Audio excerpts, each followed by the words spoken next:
contracts. What does that mean, contracts? Contracts I want to look at in two different ways. In the first sense, contracts are what we come into the world with each other.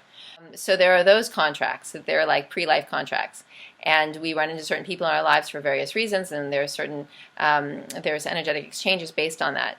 So that's one kind of contract. I want to discuss the contracts that we need to have in our closest relationships, because that which is unsaid, that there's unspoken expectations, get us in a lot of trouble. So you're not going to have literal contracts, detailed contracts with people on the periphery of your life, associates, sort of, loose friends.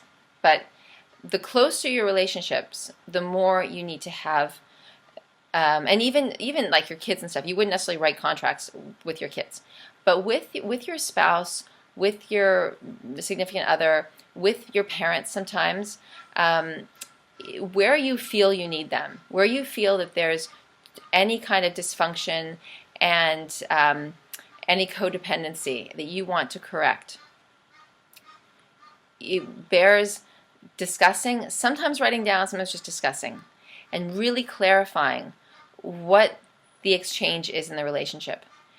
Because if that's not clear, and if it's always unspoken, it's always going to be an energetic drain on you.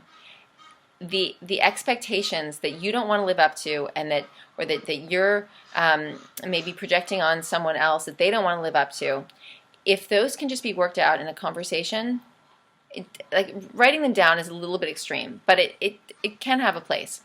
In a good business relationship has contracts, and people need to know what's expected of them and what's not expected of them, so that they can relax into their role, into their relationship role, into the business role, and whatever it is.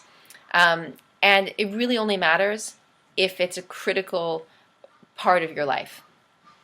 If it's not, like if it's just, or if there's, and it's funny because people don't like to address things that are real. One of my teachers, my shaman, calls them razor edge issues. And they're called razor edge issues because you feel like in discussing them, you're leaning up against a razor, and no one likes to feel that.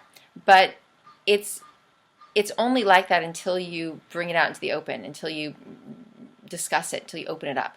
So in the transition, in relationships that you're maybe struggling with, or that are really important to you, that you feel could be dysfunctional because there's codependency, discuss them with the other person. Really address what you feel their expectation is, and that you're expecting of them, that might not be serving the whole and might be draining the relationship.